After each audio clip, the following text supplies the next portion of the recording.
What's going on, guys? It's Jimmy here. Welcome to our daily show where we discuss everything going on here in our country that you need to know about here on a daily basis. Okay, so we just had it happen.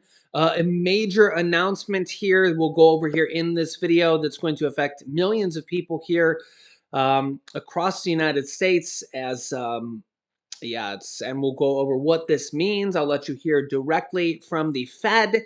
You'll get to hear Jerome Powell here directly and what is going to happen in 2023 going forward, as well as this is really big stuff here. This is really big stuff.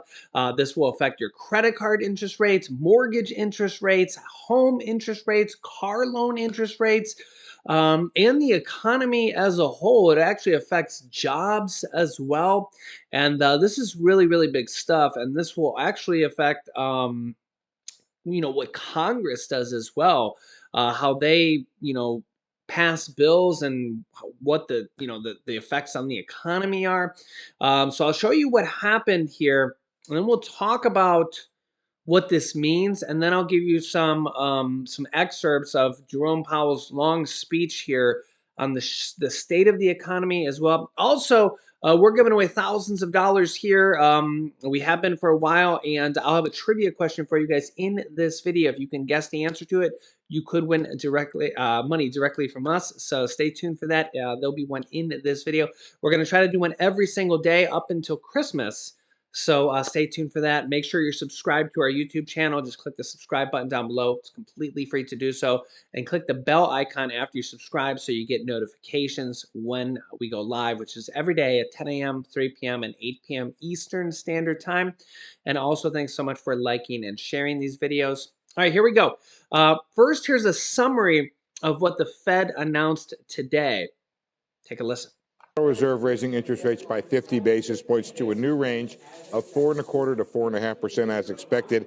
The Fed saying ongoing rate hikes will be appropriate. The Fed also raising the 2023 median forecast of Fed officials went up to 5.1%. It had been at 4.6%. This is higher than market expectations for a peak funds rate. It is, by the way, right in line with the Fed survey at 5.15. 17 of the 19 officials are now above 5% in their forecast for the 2023 funds rate. None were above 5 in the September forecast. 7 officials, in fact, are at 5.40, and there's one person who's at 5.63 for all the way through 2025. The funds rate then see going down to 4.1% in 2024, 3.1 in 2025, with a long run rate eventually being reached of 2.5%. The Fed repeats it will take account of the cumulative effect of rate hikes and lags in setting policy. This is again from the statement. It will continue to reduce the balance sheet by $95 billion a month. It says growth has been modest, inflation elevated, unemployment low, and job gains robust. So it still sees that tight job market out there. It raised the GDP this year to 0.5 from 0.2. That's because of the strength we've seen in the fourth quarter, but it lowered it to just a half a point for next year from 1.2. Ratcheted up a bit the unemployment rate to 4.6 from 4.4 for next year. Stays there for 2 years, by the way. And it sees inflation gradually declining to 2% by 2025. So 50 basis points, Kelly, but pretty hawkish when it comes to the outlook. And good unanimity, by the way. The statement, the policy decision was unanimous. Good unanimity also, at least by the board right now, on where rates are headed, and that is above 5%.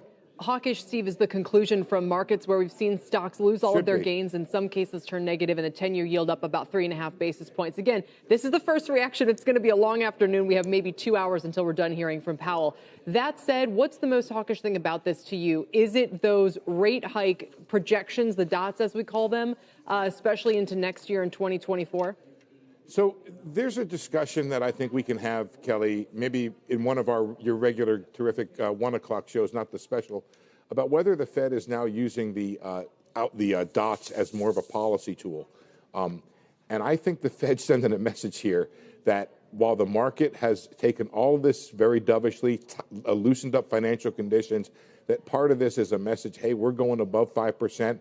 We intend to be very tough here when it comes to inflation. So that 5.1%, not just by itself, but the number of people, the change from the September survey None of them were above 5% before, and many of them now being above, what did I say here? 17 officials now above 5. 7 officials are at 540 or higher. So there was a pretty hawkish, sizably hawkish contingent on the Federal Reserve right now.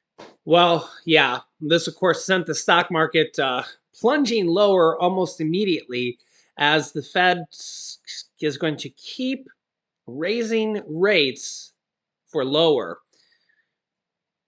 So yeah, another 0.5% interest rate raise here today.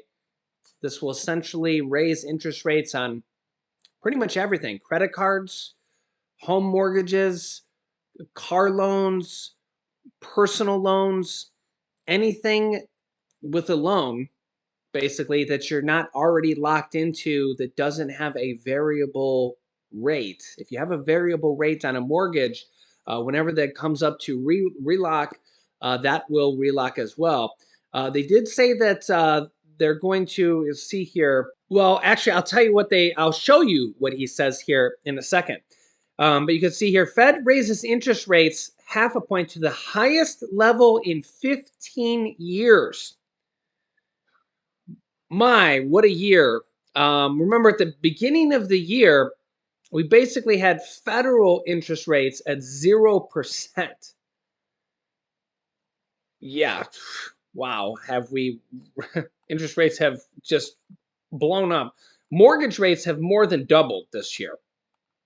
Unbelievable. The average mortgage rate would add about $1,000 a month to a mortgage with the average home price right now.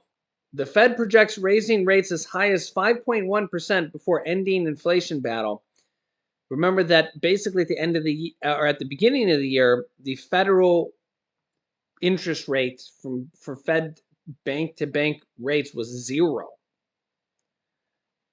So this isn't the rate that you guys get, but this is the rate that banks get. Remember that at the beginning of the year, home mortgages were below 3%. Now they're around 7%. And they just raised interest rates here yet again. Let me show you some highlights of what Jerome said. We'll start with this one. Remember, he's the head of the Fed. Neil Irwin with Axios. Some of your colleagues have been pretty explicit that they can't imagine rate cuts happening in 2023. That's certainly not implied by the SEP. But futures markets have priced in some easing in the back half of next year. What's your view of the likelihood of any kind of rate cuts next year? What circumstances might make that plausible?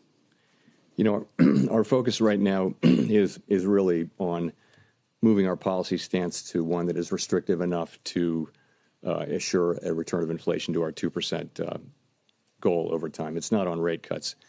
And we think that we'll have to maintain a restrictive stance of policy for some time. Historical experience cautions strongly against prematurely loosening policy. I guess I would say it this way. I wouldn't see us considering rate cuts until the committee is confident that inflation is moving down to 2% in a sustained way. So that's the test I would articulate. And you're correct. There are not rate cuts in the SEP for 2023. So they're going to probably keep raising rates at least for part of 2003. And any hopes that they were going to cut rates 2023, no hopes of that on the table yet. Then he was asked this question. Mr. Chair, Grady Trimble with Fox Business. You've reiterated today, and the committee has reiterated its commitment to that 2% inflation target. I wonder, is there ever a point where you actually reevaluate that target and maybe increase your inflation target if it is stickier than even you think it is? That's just so changing our inflation goal is just something we're not thinking about. It's not something we're not going to think about. We have a 2% inflation goal, and we'll use our tools to get inflation back to 2%. I think this isn't the time to be thinking about that. I mean, there may be a longer run project at some point, but that is not where we are at all. The committee, we're not considering that. We're not going to consider that under any circumstances. We're going to keep our inflation target at 2%, and we're going to use our tools to get inflation back to 2%. Yeah. So there you go. And he says that the U.S. economy has slowed significantly. Take a listen. Before I go into the details of today's meeting, I'd like to underscore for the American people that we understand the hardship that high inflation is causing, and that we are strongly committed to bringing inflation back down to our 2% goal. Over the course of the year, we've taken forceful actions to tighten the stance of monetary policy. We've covered a lot of ground, and the full effects of our rapid tightening so far are yet to be felt. Even so, we have more work to do. Price stability is the responsibility of the Federal Reserve and serves as the bedrock of our economy. Without price stability, the economy doesn't work for anyone. In particular, without price stability, we will not achieve a sustained period of strong labor market conditions that benefit all. Today, the FOMC raised our policy interest rate by a 0.5 percentage point. We continue to anticipate that ongoing increases will be appropriate in order to attain a stance of monetary policy that is sufficiently restrictive to return inflation to 2% over time. In addition, we're continuing the process of significantly reducing the size of our balance sheet. Restoring price stability will likely require maintaining a restrictive policy stance for some time. I'll have more to say about today's monetary policy actions after briefly reviewing economic developments. The U.S. economy has slowed significantly from last year's rapid pace. Although real GDP rose at a pace of 2.9% last quarter, it is roughly unchanged through the first 3 quarters of this year. Recent indicators point to modest growth of spending and production this quarter. Growth in consumer spending has slowed from last year's rapid pace, in part reflecting lower real disposable income and tighter financial conditions. Activity in the housing sector has weakened significantly, largely reflecting higher mortgage rates. Higher interest rates and slower output growth also appear to be weighing on business fixed investment. As shown in our summary of economic projections, the median projection for real GDP growth stands at just 0.5% this year and next, well below the median estimate of the longer-run normal growth rate. Despite the slowdown in growth, the labor market remains extremely tight, with the unemployment rate near a 50-year low, job vacancies still very high, and wage growth elevated. Job gains have been robust, with employment rising by an average of 272,000 jobs per month over the last 3 months. Although job vacancies have moved below their highs and the pace of job gains has slowed from earlier in the year, the labor market continues to be out of balance, with demand substantially exceeding the supply of available workers. The labor force participation rate is little changed since the beginning of the year. FOMC participants expect supply and demand conditions in the labor market to come into better balance over time, easing upward pressures on wages and prices. Yeah, so you guys can let me know your thoughts here on this, but it looks like a lot of people have been calling for the Fed to stop the madness and stop the interest rate hikes. It doesn't look like that's going to be the case. We've seen a lot of people like Wharton professor Jeremy Siegel, who's one of the top economic professors here in the country, saying, we're already in a recession. You've already done it. We're seeing inflation come down, at least on the core CPI level. We're seeing gas prices come down, at least momentarily. I don't trust gas prices. You guys can let me know your thought, but I don't trust gas prices as far as I could throw a barrel of oil, which is probably not that far.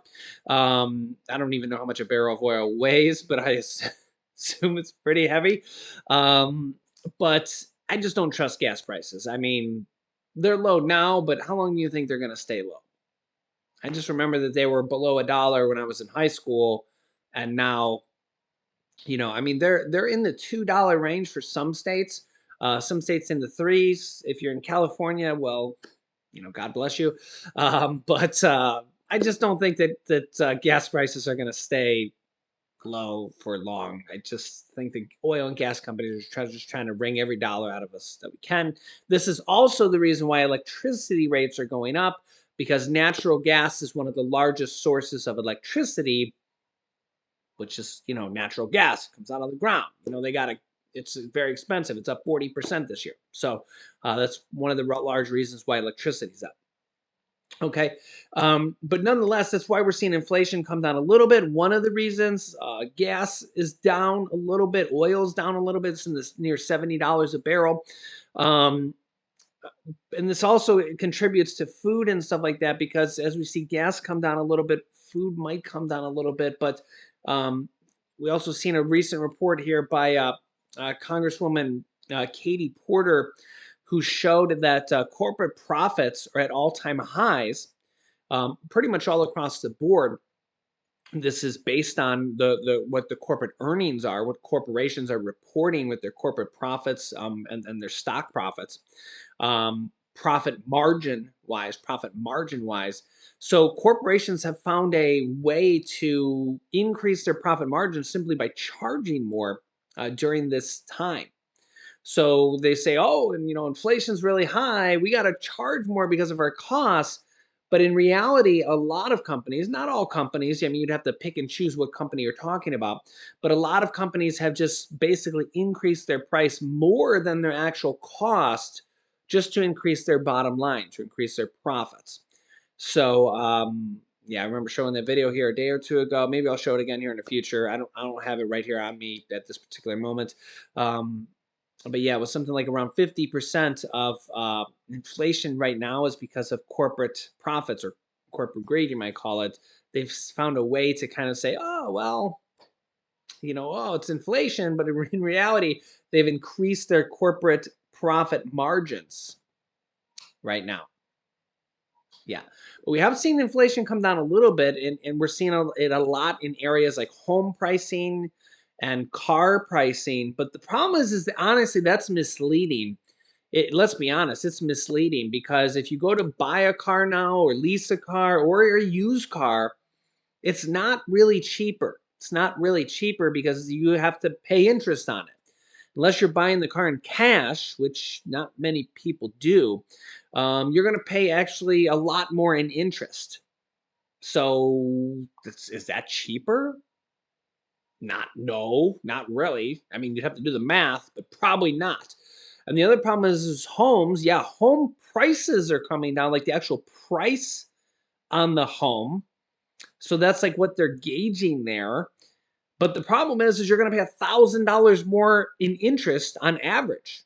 Some more, some maybe less if it's a really low priced home. But if you're paying $1,000 more in interest on the home mortgage, are you ahead?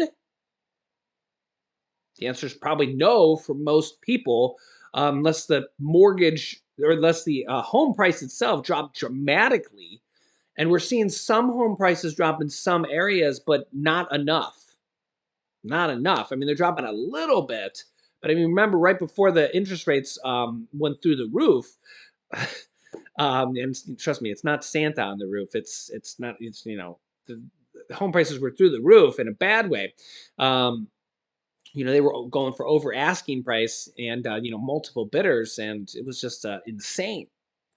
So we're seeing some things come down. Really, the only thing good that I can think about off the top of my head that's coming down in price that doesn't have an interest rate jacked up on it is gas.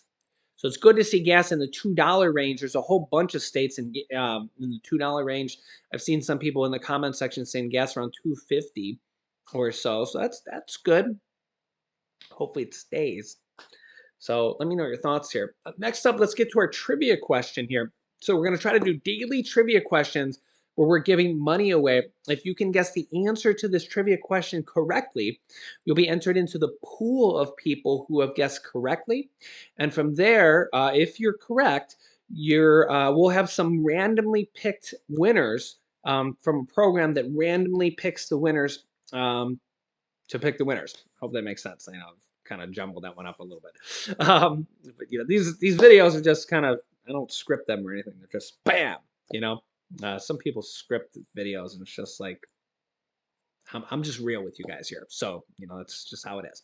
But yeah, so $50 per winner, and we're doing winners every day, couple winners per video. Sometimes I go back and pick even more winners, and it's just, yeah, so just kind of our way of just kind of sharing the holiday spirit. And we're going to do this as well going forward in the new year as well. So just kind of our way of sharing the love here and helping some people out for the holidays.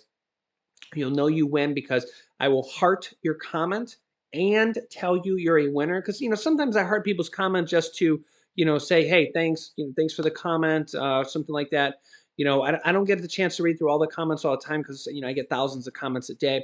But if you ever say anything nice or anything, just know that I appreciate it. You guys are amazing. I love you guys all. We've been very, very busy here. We caught COVID. We're trying to get the videos out. We're trying to do Christmas stuff, and it's been crazy here. It's been crazy here. Maybe when we do have our video here around Christmas, I'll show you some highlights from our Disney trip. I haven't even had a chance to show you guys that. Maybe I'll do that on Christmas or Christmas Eve or something like that. And we'll get to some of that here stuff. Also, I know Julian wants to show you guys, my son Julian wants to show you guys some stuff. Okay, today's trivia question what was the most snow recorded ever from one snowstorm in the U.S.? We got this big snowstorm coming across the U.S. right now. Some people got hammered and got like 6 feet of snow or up to 6 feet of snow. Remember that earlier this year we had Buffalo get 6 feet of snow before Thanksgiving, which is just ridiculous, right? So my question to you guys is, for this video, what was the most snow ever recorded from one storm in the U.S. ever? Not this year, but ever. So if you want to guess at the answer, leave a comment down below in the comment section. Again, if you're correct, you'll be entered into the pool of people who are correct, and from there we will randomly have picked a few winners. And it's always a few days after to give you guys some time to answer correctly, and then I kind of go in batches, and we'll just do like several videos all at once where we have the winners picked, and then I'll contact people, and then also I go back here. I mean, you'll know you're a winner first through the comment section, but then I also kind of announce them here on the channel too as well, kind of afterwards, just to kind of show you guys here who gets picked and stuff like that.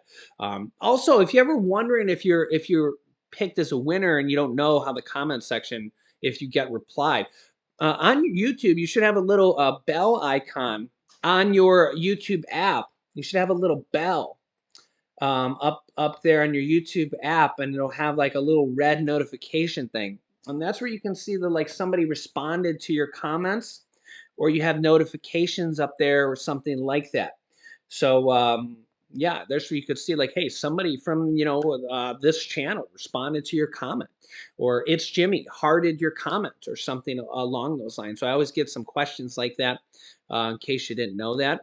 That's where also like you might get notifications if you have the bell icon on here to get notifications for my new videos that come out and stuff like that. If you're not getting the notifications, you got to maybe go on your device, on your phone or your tablet or whatever you're watching this on, and make sure you're allowing notifications for YouTube in your settings on your phone or your tablet. So I know some people said, oh yeah, that's what it was. I had the bell icon and I hit the bell, but I didn't have notifications allowed for YouTube. Yeah, so that's it. So yeah, so hope that makes sense. I'll keep you up to date here with everything going on here in our country on a daily basis, as it's getting crazy here. Congress is going to try to do a lot of stuff here before the year's over. I'll keep you up to date here on that. And then we got the new Congress come in. And when the new Congress comes in, they also try to do a lot of stuff here when the new Congress comes in. Typically, that's typically how it works. So we'll see. You can click here to watch my newest video on checks that are going out here in December. In December, that video just came out here. So click on that video next. Thanks for watching, guys, and I'll see you in the next video.